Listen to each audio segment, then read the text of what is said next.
First off, thank you everyone for showing up. Here, I'll try to do your shaking now. Get a good spot. You're gonna get some color too, so you use at 3. Thanks again for everyone showing up. This is so cool. So this is Uptown Creation's first live event, and the main goal of today was how do we just bring good people together, professionals. I know just from some conversations, it sounds like there's some interest in everyone continuing their professional growth and building the network, right? That's why we're all here, coming out of COVID. It feels good to be around humans. But also, how do we grow our companies, or whatever industry we might be in? What is the landscape of socials?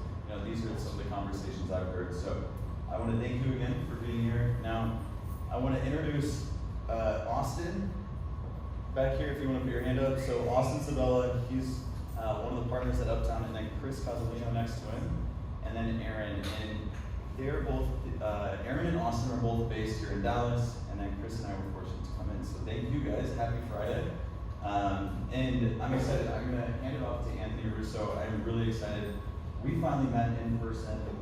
We met about a year and a half ago. I'm sure everyone's used to the Zoom meetings, our LinkedIn outreach, right? And setting up Zoom meetings, that's kind of how socialized, the social realm works for the past year. So at Uptown, just a quick little context for anyone interested, why is there a logo around? We are a B2B sales development company, and we have Midwest ties, so a lot of us came from different parts of the Midwest, a lot of us went to Big Ten schools, and something we learned from growing up in the Midwest, I grew up on a farm, a family of farmers, is you work hard, you treat people well. Very similar to people I meet here. This is why Dallas is legitimately one of my top 3 cities in the world. We just started applying it to digital marketing. We saw in the B2B sales realm, there's some magic. If you help people sell, magically you can not only build some influence, but hopefully better the world, right? Give some love back. So what is a B2B sales development company? I was asked that a couple times. Is it okay if I just briefly explain? Less than a minute.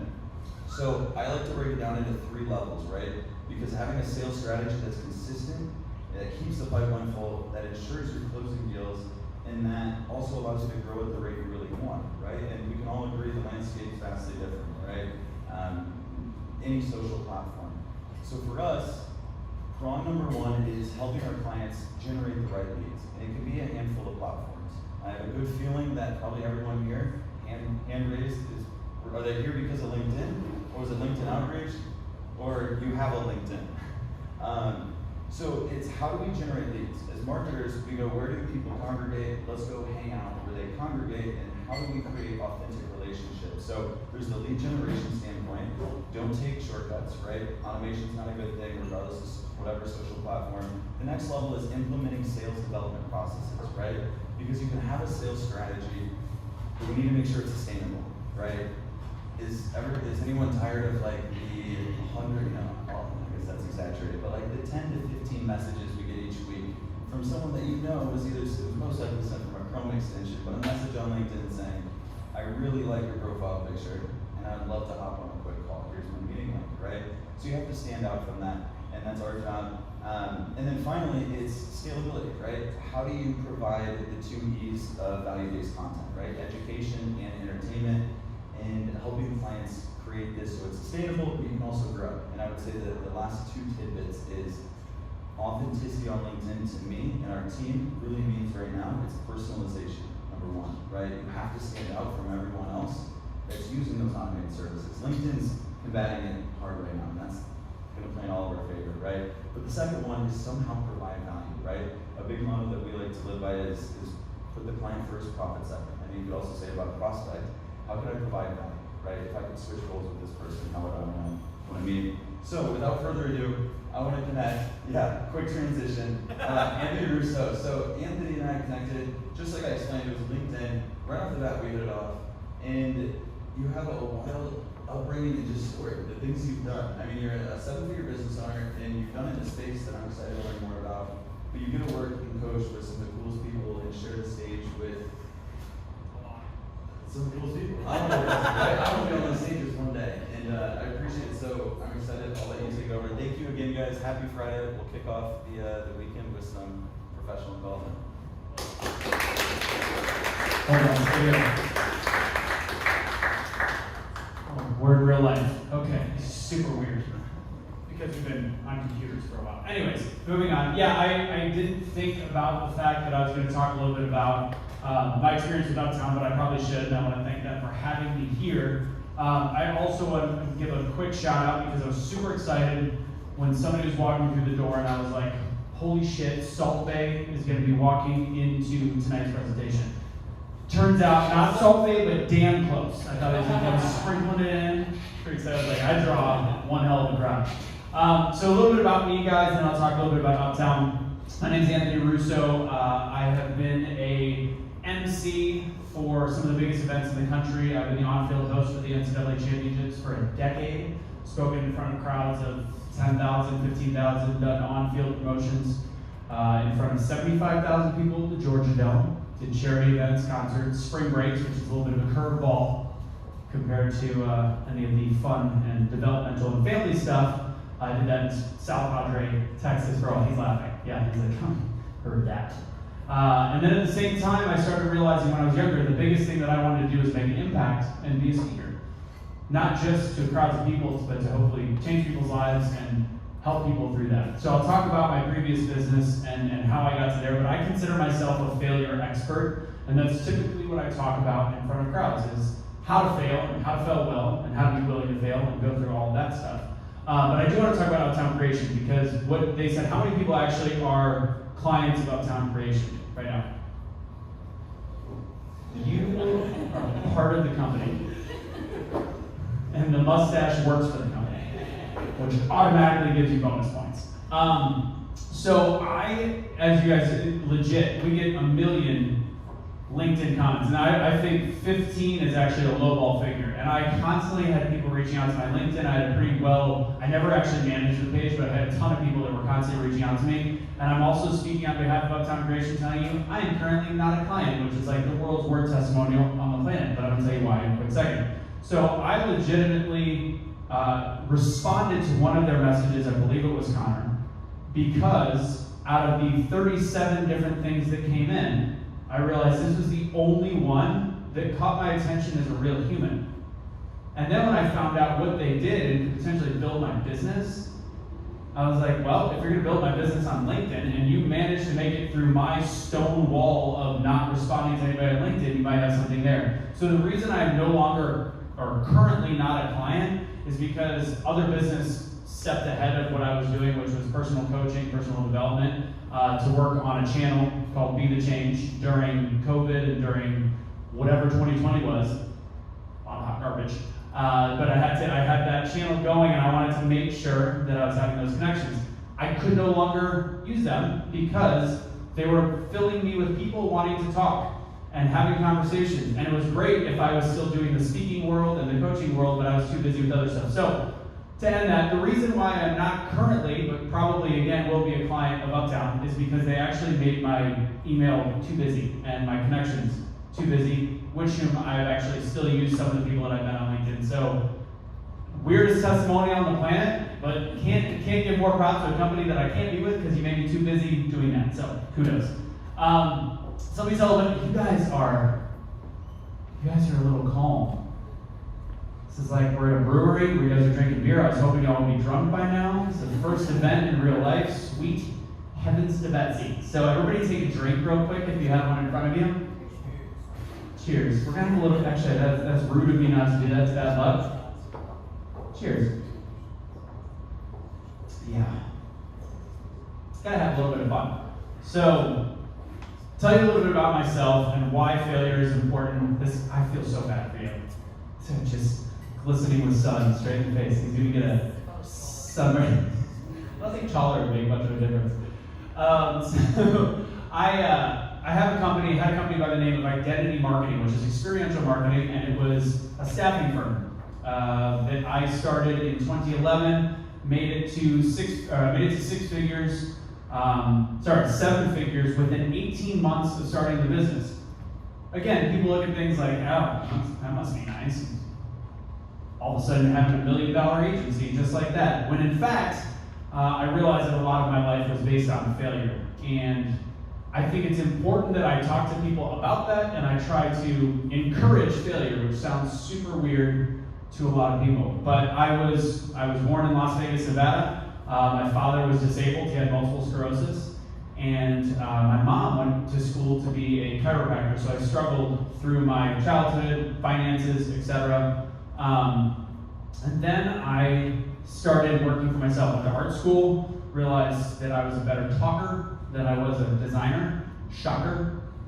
And then I started my first business, which was a company by the name of Pride Tags, which I was super excited to start. I'm like, this is going to be great. And it was an utter and complete failure because of a lot of different things that went on, all of which I have to take responsibility for. It's my fault. No matter what. The economy went to crap, but it's still my fault. From that point, I had Pride Tags, which I'm going to come back and tell a little story about why that failure is important and why every failure that we have probably has a bigger purpose. And from that point forward, I then started a different company by the name of Identity Partners, which was with one of my best friends. Anybody ever go into business with a good or close friend? That's funny. I would have thought Salt Bay was so low. I always tried to sell it. So this guy was like, never, won't do it. Probably a good idea not to. Sometimes there's an exception that makes it the rule. This was not it. So started a business with my friend going into marketing, and we had been doing events in the experiential world as brand ambassadors or program managers, and we're like, you know what? Let's start a marketing agency. This is what we know. Unfortunately, we were competing against the people that were most willing to probably hire us and use us. So why is it that we were trying to start an agency to compete with people that like what we do?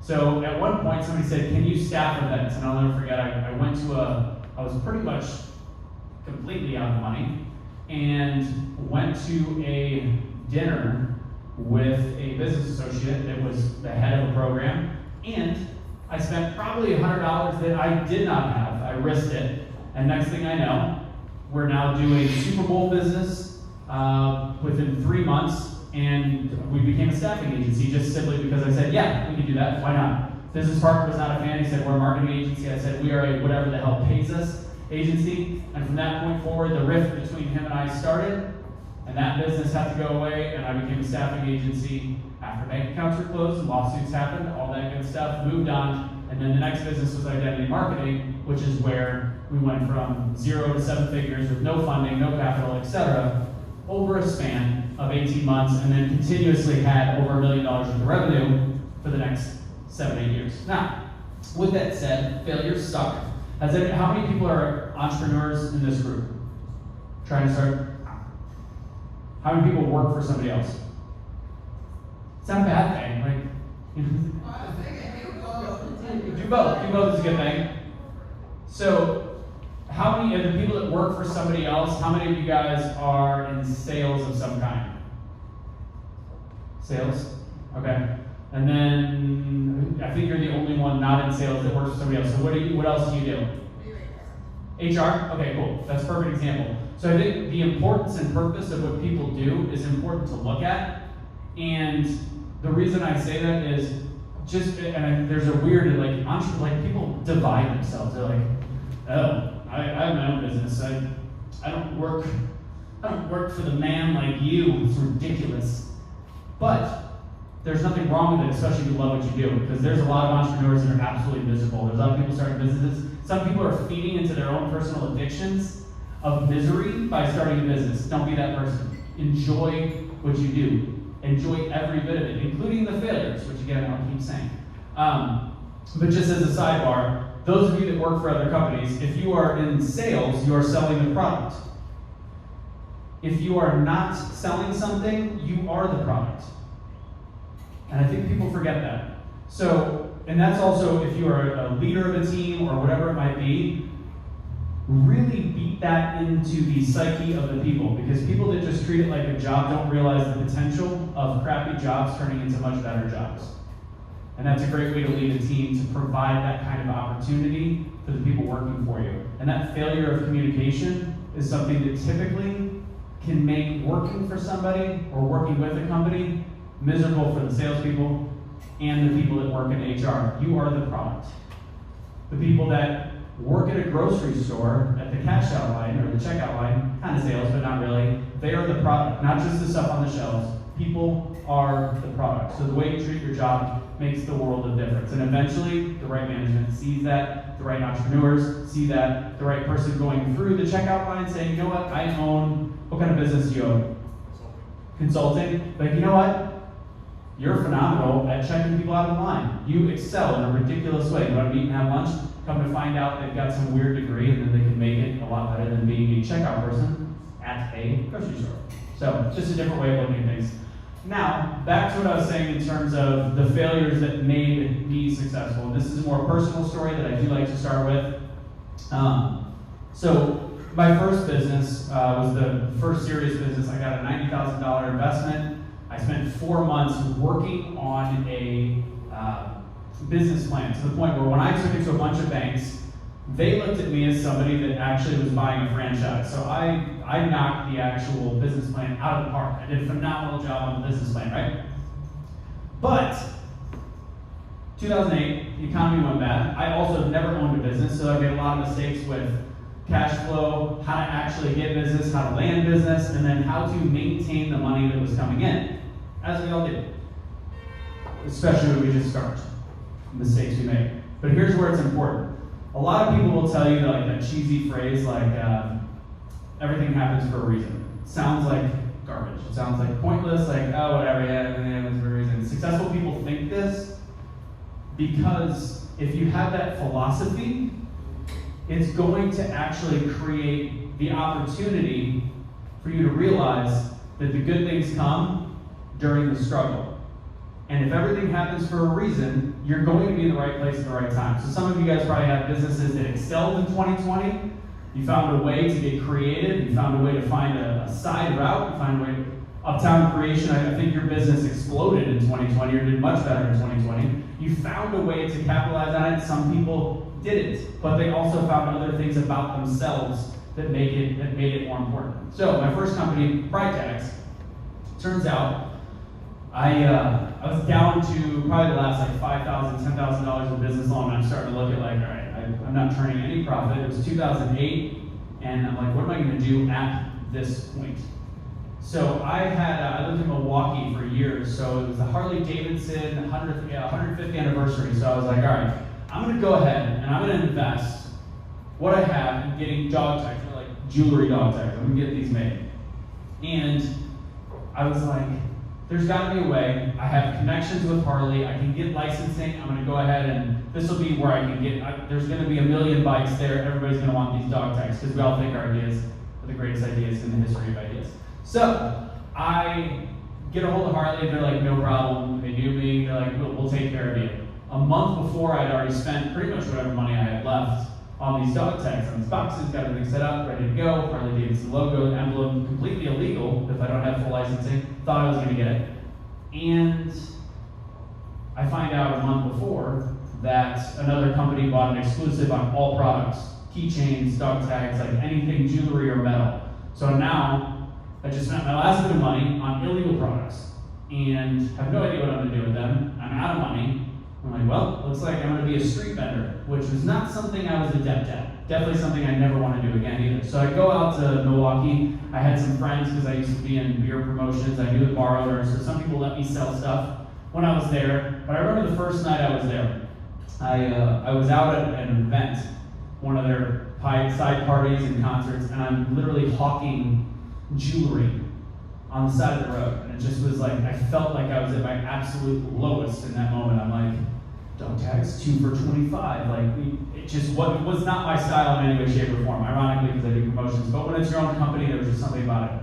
I went and I've never dealt with depression, never had any kind of anxiety whatsoever, started breathing heavy, had hyperventilation in my car, called my mom, and she was like, don't worry, I'm coming up, I'm gonna help you out.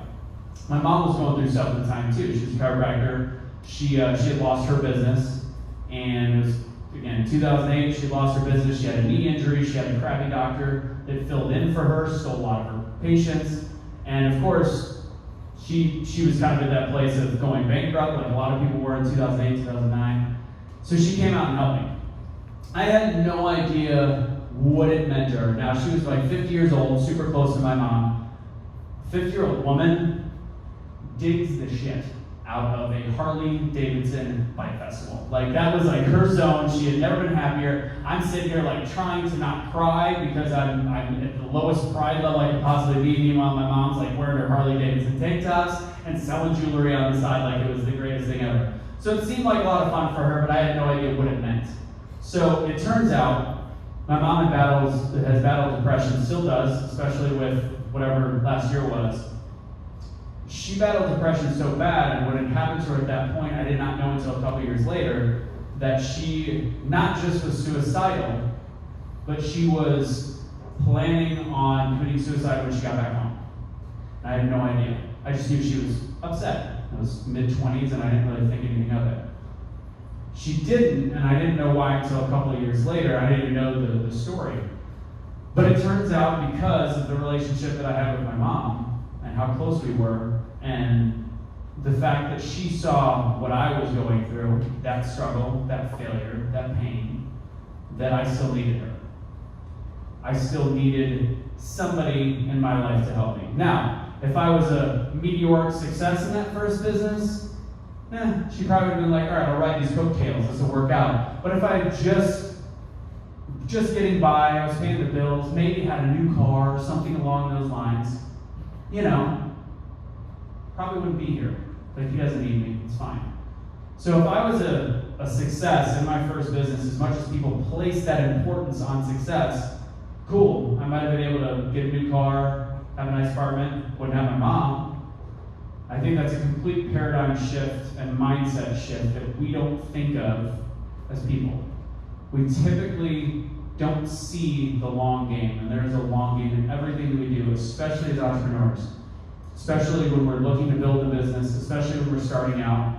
Long game, my girlfriend's here, she knows how much, she's like, oh, don't even.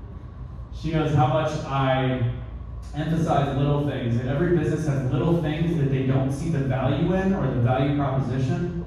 It is a risk. There is a chance the front desk person she has in her spot right now could end up being a complete and utter waste of money.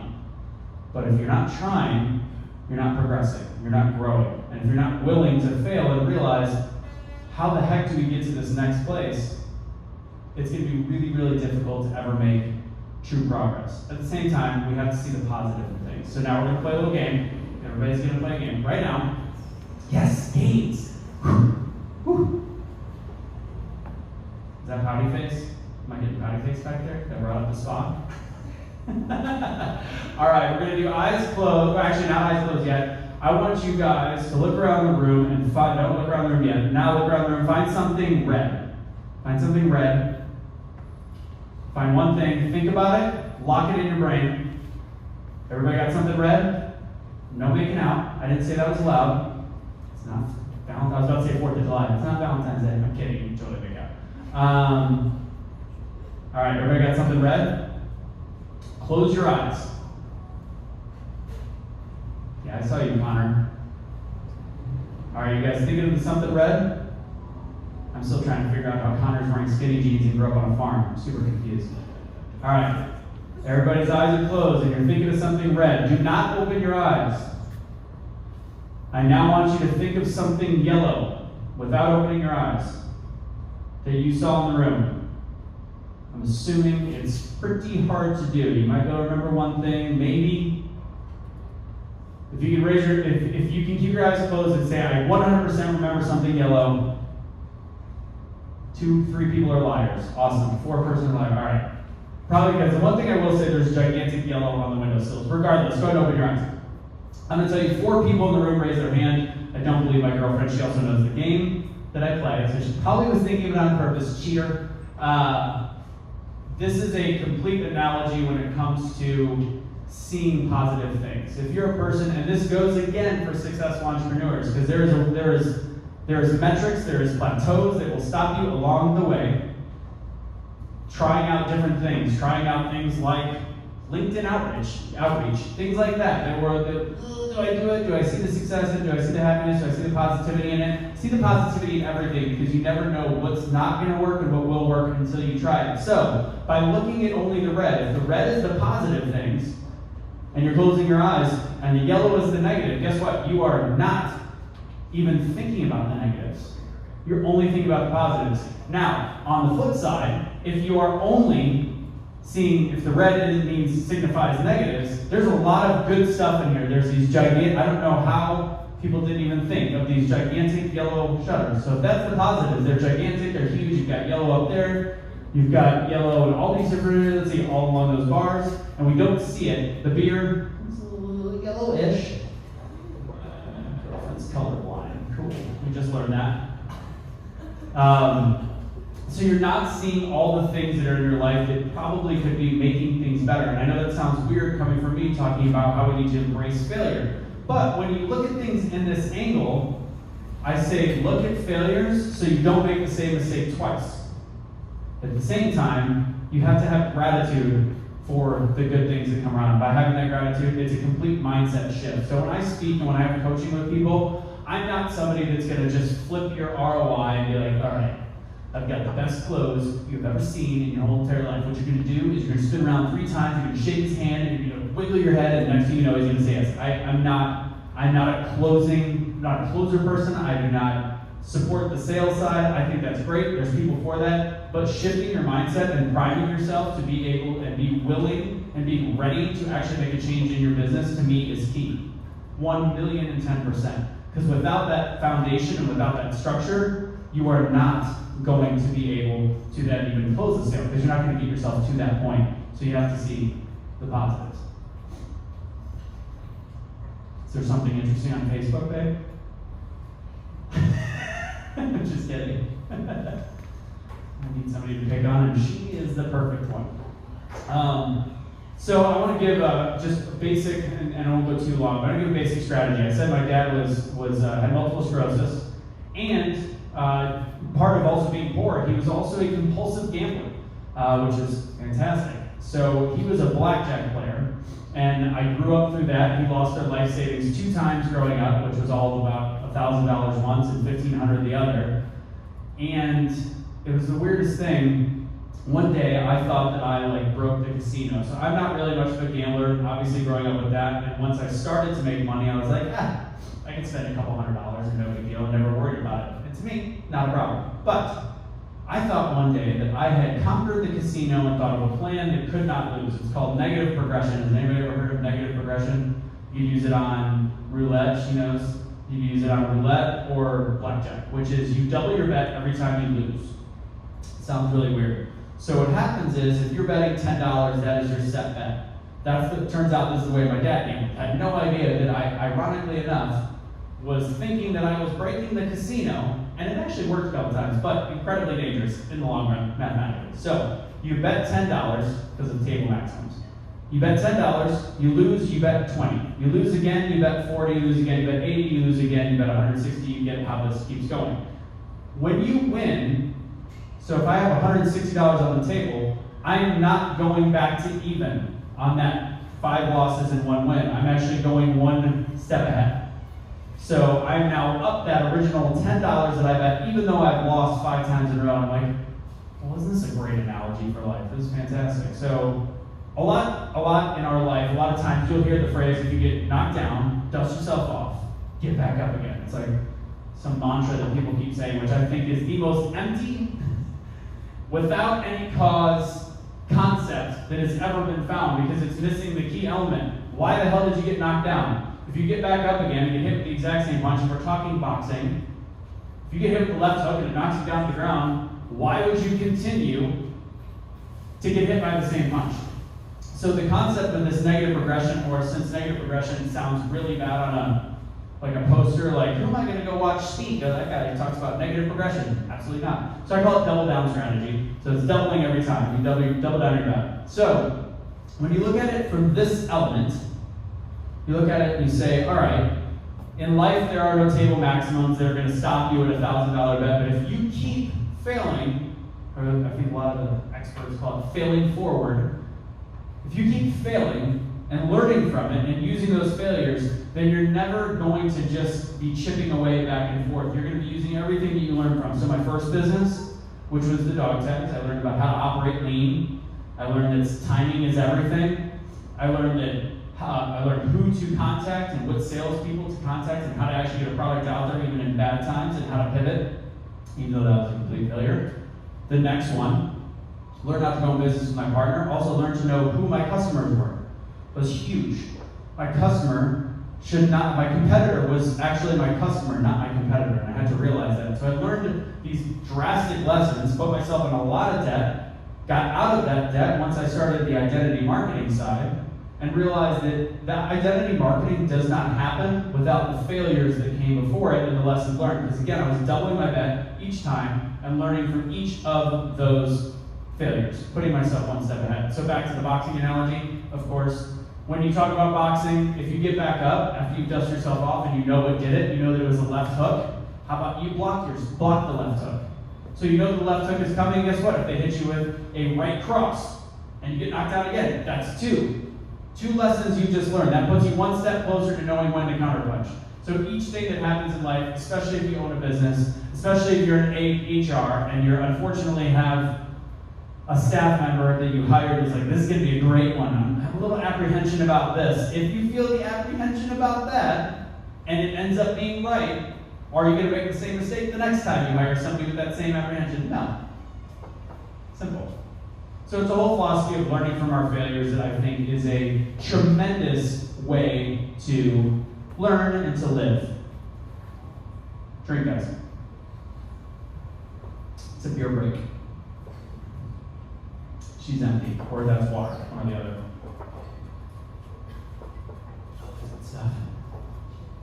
Maybe we get the stout? No, am I the only one? You got the stout? No, I'm the only. You were saying you're the only one. That's awesome. All right. A lone wolf over here. This is funny. I've been speaking on Zoom events forever, and I didn't realize how great it was to always have this phenomenal cheat sheet of what we're talking about. And it's not really there anymore. It's funny. We've been just looking like, I'm just going to put that over there. I can talk for 8 hours with the sheet in front of me. Not so much anymore. Before we go too much forward, I want to know, let's play a little game. Somebody's business. Give me a couple. What kind of businesses do you guys have? I already know yours. Who owns that? Who else owns a business? Raise your hand again. Guy in the back. Let's go with Solvay. What do you do? Solar panels. Solar panels. Okay. How long have you been in business? Since March 2020, so last year. Everybody looked like, you know what? COVID, let's start a business. Wow.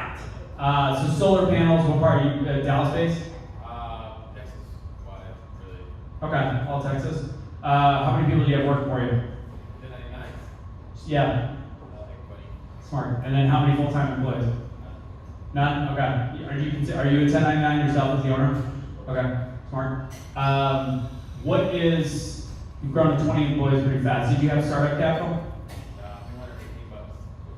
$315 My man, I like it. See, he's lean with his budget. He only wears white V-neck tank tops, babe. $5. Fresh tees. What's the biggest issue you're having with your business right now? City permits. City permits. Excellent. So, what business is this? Your first business, or is this That's not my first one, but my first solar business. first solar business? Are you so with the city issues? Is this something you've never had to worry about in other businesses? I didn't even know permits were a thing. Okay, good example. So right now you're working with city permits, but I'm assuming are you profitable right now? Excellent. Okay. So if you were to go to somebody that's like, all right, I got to bring in a consultant, work on this business, what would be the thing that you would want them to help you with? Product development. So growing clients. Product development. Product development. So do you actually have a patent on? I'm working on it. Nice. Very cool. That's very cool stuff. Got some cool people here. Awesome. Well done. So what's interesting is on the surface, most people, the first thing you said was the issue I'm having is with city permits. But the dream that you're kind of going for and the bigger goal is to actually have a patent and create a different product and product development because it gives you what? Classified. The chance for, I'm assuming, bigger growth. Yeah. I'm not looking for your patented technology or intellectual property. So you're looking to, a lot of people, and I think this is probably based off of the fact that you've had other businesses, They're going to be churning away at the fact that I have to figure out my city planning issue. I got to make sure that I'm paying the bills and making sure that all my staff all my 1099s are doing their job and that we're just getting by. But you're understanding, although you said that's your biggest problem, what you really need help with is growing for the future. Probably because have you had a successful business before? Define successful. Great, I like you. That's good. That's a good question. Where you were happy and paying the bills and able to have pretty much some financial success. I don't think I'll ever be there, but no, I would say no. I literally picked myself. This is good. All right, sounds good. So ultimately the idea then becomes when you have that kind of mentality, he currently is employing 20 people, he's putting 20 people to work. He's got something that most people on the outside would probably call a successful business, minus the fact he's wearing a $5 shirt. But at the same time, he is now looking bigger for the future and able to continue to grow. So that's one huge step. Is anybody willing to offer up where they're really struggling in their current business? Sharing is caring. Unless you're coming back from Vegas. Anybody? Uptown, what are you having issues with? We've been hiring lately, and it's challenging to find new employees to join a startup, take a risk. Finding risk. Finding people willing to take risk. Yeah. So that's another big common issue with entrepreneurs on top of it. Because again, right now, Salt Lake can be super happy, figuring out a way to make sure that he's paying his BMW payment because we're in downtown Dallas. So he's finding a way. Oh, you walk. Yeah. Yes, it's good on the cast. But ultimately, people are not willing to take risks, and they're not willing to reach for something different. He's doing something that is allowing him to find those risks. And I think one of the fears we go through, we're all within about a 20-year span of age in this room, and you're probably hiring what you're looking for people that are younger, correct? No preference if they can do the job.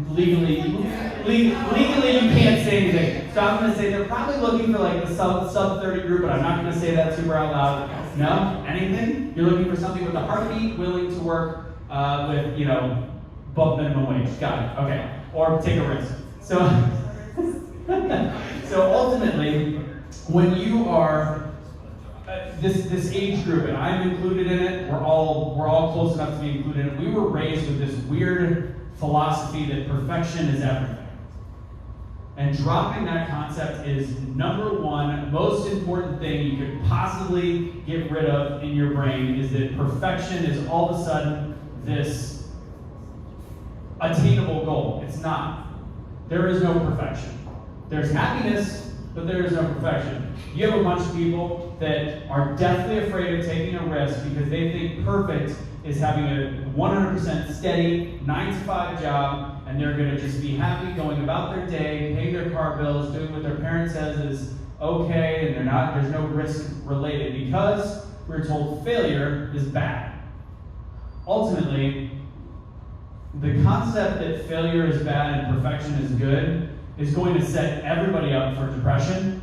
It's going to set everybody up for failure, real failure, not like the good failure that I talk about. But it's going to set people up for sadness. It's going to set people up for unhealthy relationships because they are trying to reach a goal that is completely unattainable. And then when they find something that is safe, they're still not happy because they could be taking a risk with a company like you guys. You guys remind me of a friend of mine that worked for a startup called Lockerdome. And I think everybody thinks that if they're not working for the next Amazon in some kind of tech space or the next Netflix or whatever, that they're working for a failed startup. Lockerdome, nobody knows what it is, and it's worth hundreds of millions of dollars. And my buddy worked for 5 years at $35,000 a year in St. Louis, Missouri, and ended up with $2 million in stock options when he left at the end of 7 years. Because he was willing to take a risk, work for a company with good company culture, and be willing to fail. He knows that that company could go belly up in 2 years, or he can help build it. He can be the product or the salesperson that helps build it. So that willingness to take risks. I also like the philosophy of perfect games. Anybody a baseball fan? Yep. Interesting fact about perfect games. Everybody is a pitcher. They strive. Were you a pitcher? Did you play or are you just a fan? Third base. Third base? All right. So, the ultimate best thing that can happen to you as a pitcher, obviously, is pitching a perfect game, which is ironic. There's no such thing as a perfect game in baseball because you're not throwing 3 strikes every time. There's micro adjustments, micro failures. You throw a ball, foul tip, whatever it is, you're still not pitching a 100% perfect game. The fun fact about the perfect game is never once has anybody thrown back-to-back perfect games. So perfection, even at its highest form, is incredibly temporary. The growth happens in a pitcher's career, or any of our careers, is in the games leading up to it. Technically, probably the most amount of lessons or the strongest you ever were right before that brief moment of perfection. So dropping the concept of perfection, raising up the bar for risk-taking, and raising up the bar for the journey, it's like a high.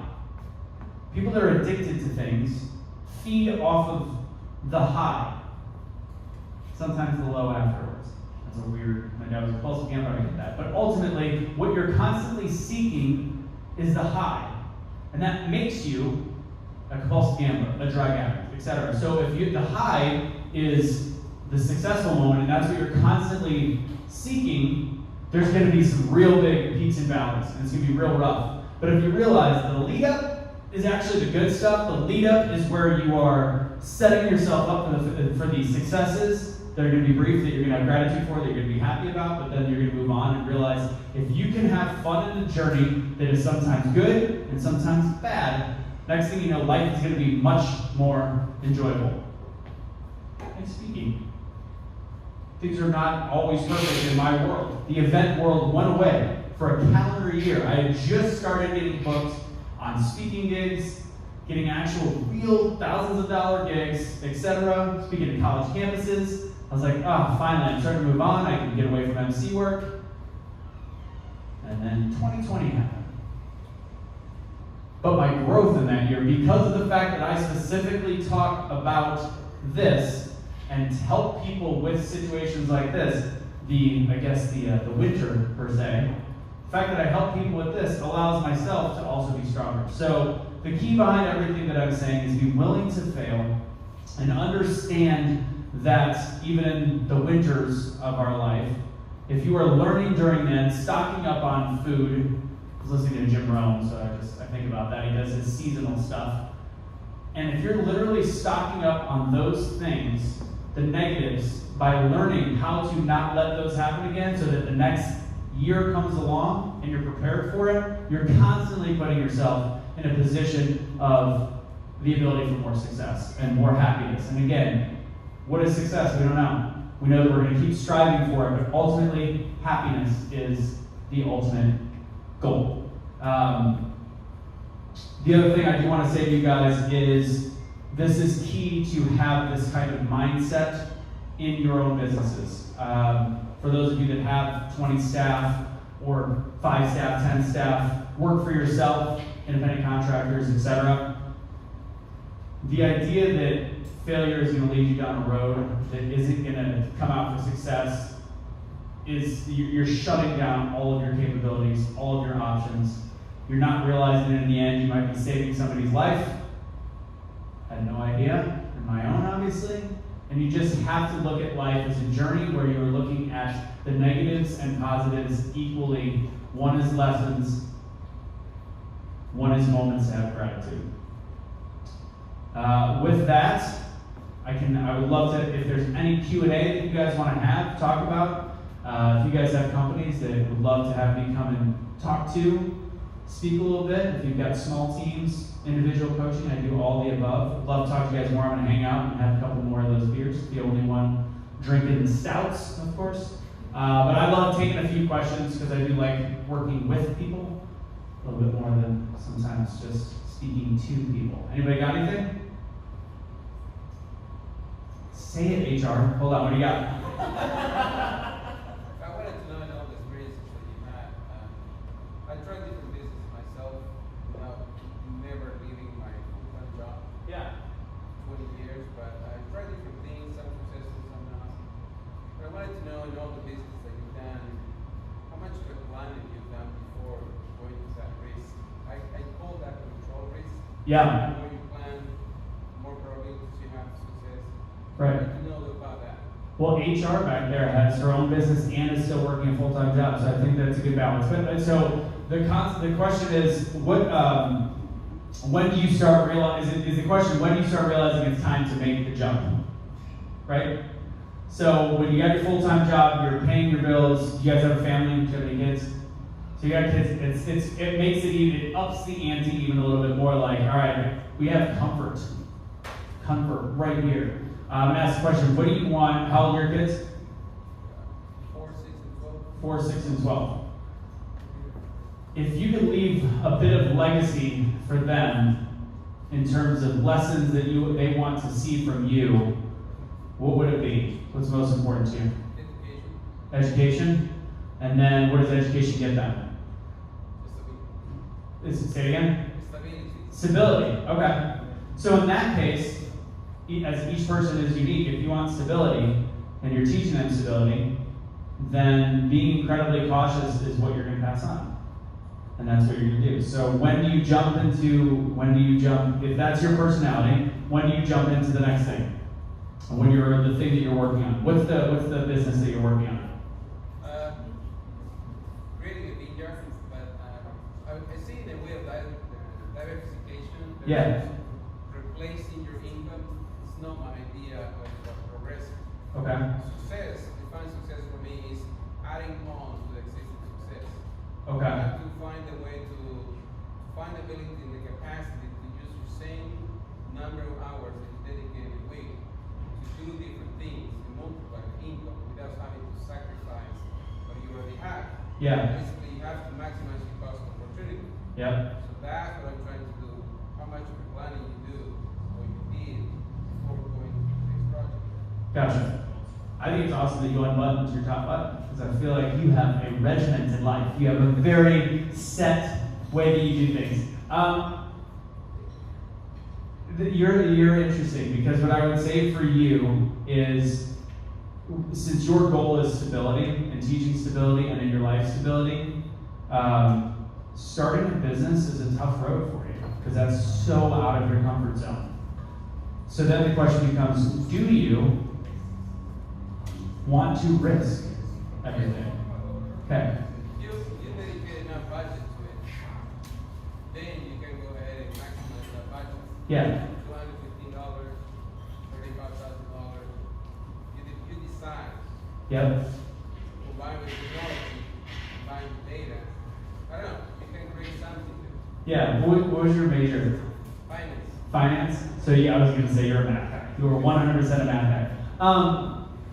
So this is where I get a little bit weird. This is where I get a little bit different. I believe in visualization, I believe in breathing, and I believe in finding who you, as if I was working one-on-one with you. Finding what you really, really, really want out of life. Because I don't think, and this is going to sound weird, and I'm not knocking you, I don't think any human being truly that's willing to do what you're about to be doing and thinking about it just wants stability. Stability is investing everything of your heart into a job without actually having the need for return back into yourself. So, I think for your case, there's a whole bowl of different things we would talk about, but the upfront picture is when you know that the pendulum has swung enough to where your unhappiness with being stagnant or with being stable flips the coin. And it flips the teeter-totter, where you're actually going the other direction. And where you are 100% committed to what you have to do. So when I say a little bit weird, I like to meditate. I like to go for runs where I'm doing deep thinking. HR likes to meditate. I would say at this point, you need to find the spot in you where you are saying, this is not enough out of my life. Because you've already got stability, it sounds like you've got your finances down, so what's the point? So the only point starting a new business is where you are finding something else within you that makes it time. So, It's more like building a state. say that again? It's like building your state. Yeah. Trying to diversify that so you can go ahead and go on with the trust. Right. So can your second business fully operate can it fully operate with you having another fully functioning job, 40 hours a week or whatever? The way that I see it is that the gentleman that is succeeding right now with his solar business. Yeah. I'm pretty sure that he cannot go to 20 houses at the same time. Right. Because he has 1099s. Right. So technically, he's managing his business remotely. Right. So basically, you don't know to be 24/7 in your business if you know how to manage your business remotely. Right. And the technology that they have now available, LinkedIn and so many other platforms, it has to be a way to go ahead and manage the business that you have without having to sacrifice what you're. Exactly. With like a 4-hour work week thought process so that you can do both at the same time. Constant access. Okay, that makes sense. And actually that's a perfect play into her spa. What that takes, so my girlfriend owns a spa, and it's the same concept of how can you juggle 2 different things at once and still make it functional. So you have to make sure that one is operating to the point. If you know that you can devote the time that you need to get everything up and running and budget that time, I don't think you'll have trouble figuring out exactly how many hours of your life it's going to take to get to that point. So find a way that you can budget that time and realize that you can leave the other job. Not leave it, but leave it, because it sounds like you want to keep the other job. You're not leaving this, you're just finding a way to grow both. So ultimately, when you know that your plan is in place and you've got the hours set of how long it's going to take and you've got it written up, and stop erasing and stop changing and stop going back and forth on the different plans. But once you have that set, rough draft, because I know you're going to write 37 drafts. Rough draft. You've got the idea, start working at that point on both, and know that once you can devote that amount of time. Same with her spa, it's that element, it can run on her own, it can run on its own, but there's going to be that 20, 30 hours, 50 hours, 100 hours, and once she is set on exactly the task that she has to take, and I'm going to show you this. I am the world's most old school person who's gone from technology back against technology back and forth. This is literally, there's not a single person that I've worked with that does not still use a handwritten notebook of to-do list. And not like notes like, oh, I also put my grocery list on this, but having a handwritten list that is strictly your to-dos that I cross off every day and organize it is, for some odd reason, psychologically the best way of getting shit done. Plain and simple. Your phone is just there to take notes so that you can transcribe it onto your piece of paper. Yes? How come it does instant little printers for your iPhone? And while you're scribbling in your notebook, you can print off those inspirational things. Yeah. Things, and it's stick them in there like a collage.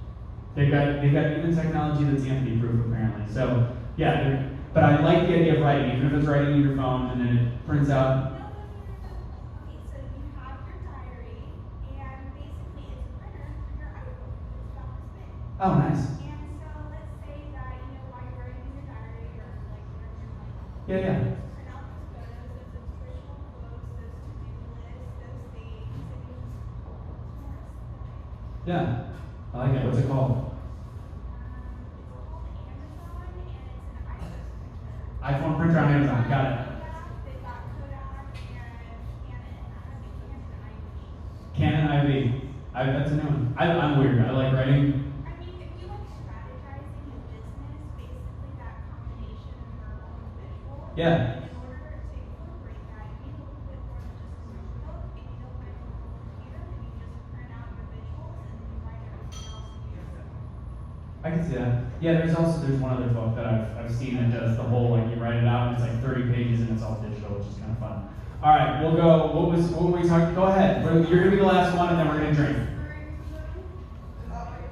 Yeah, you were about to raise your hand.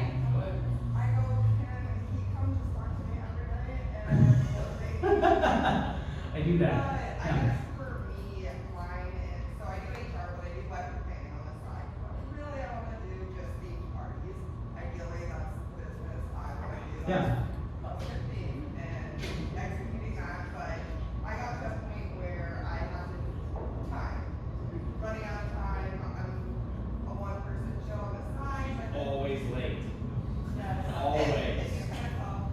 But it was just like running out of time, and at a certain point, I had to decide which one was worth it more. Because I got promoted at my job to really Yeah. HRIS, and I started enjoying that and learning to write reports and things like that. So I had to make the choice, like, do I want to build this now, or I'm learning and I'm learning all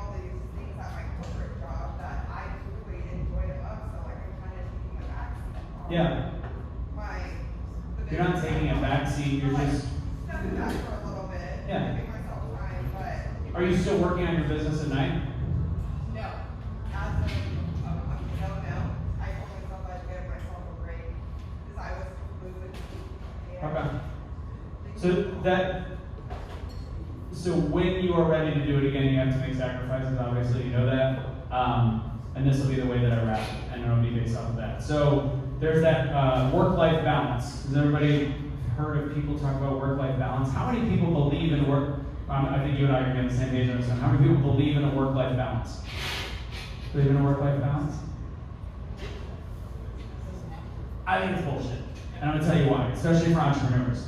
And I mean, and we may be on the same page, and I'll explain why I think we agree. So, how long have you been in business? 3 years this one. 3 years? Are you guys doing pretty good? Yeah.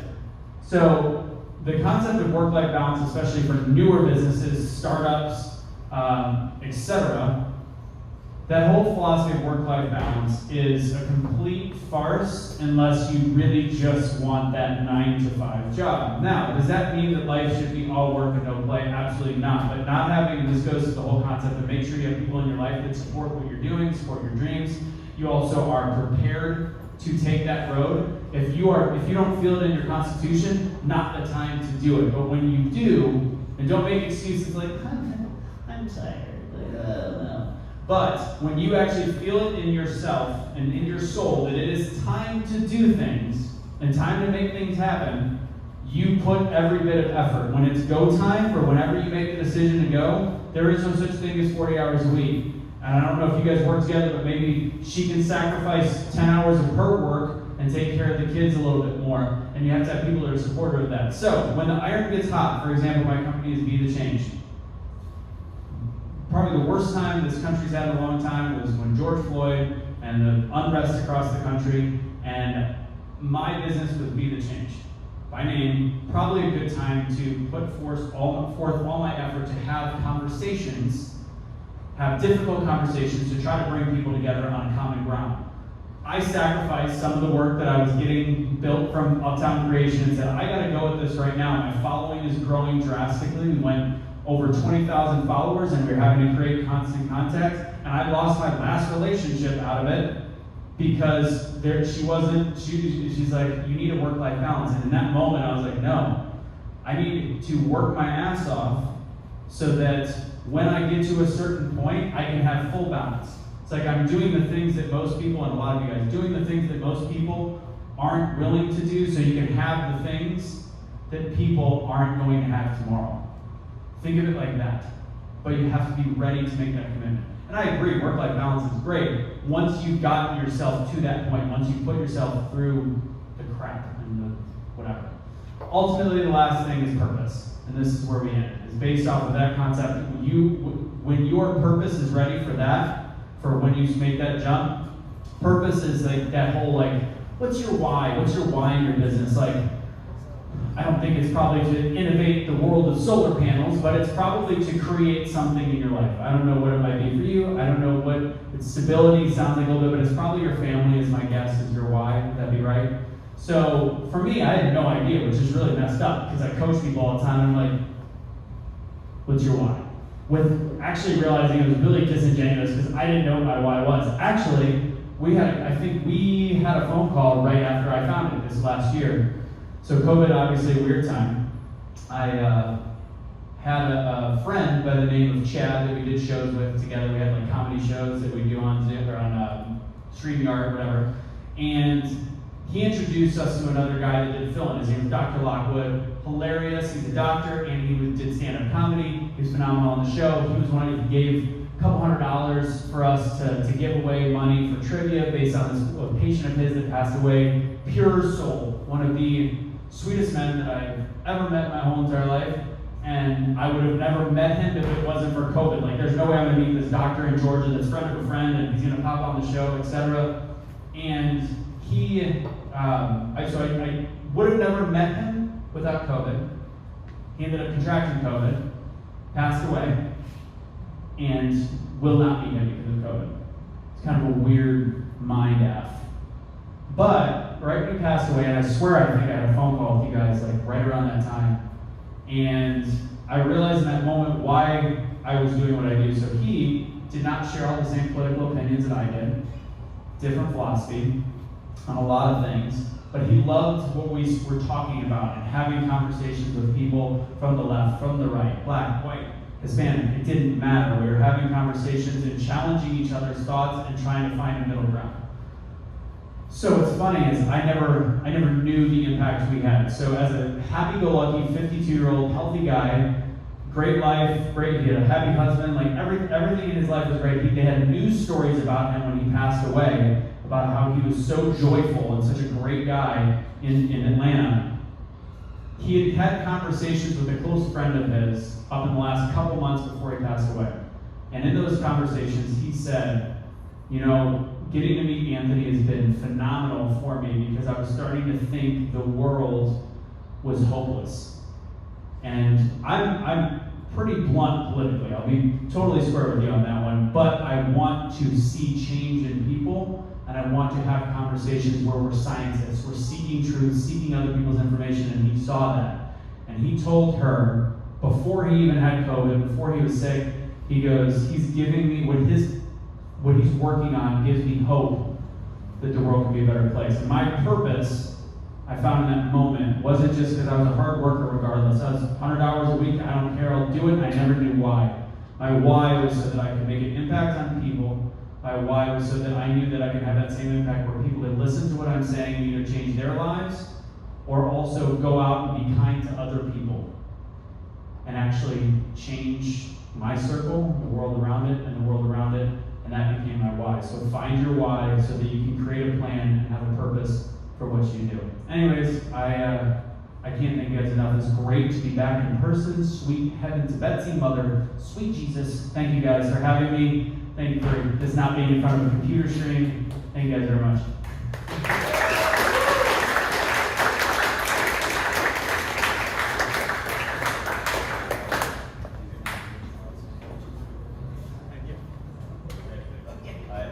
Honestly, I can't appreciate all of you coming enough. This was awesome. This was our first event. So all of you coming here was really special to us. Before you go, if you want to get to know us better, please scan the QR code on either screen and enjoy the rest of the time here. Let's hear it again for Anthony.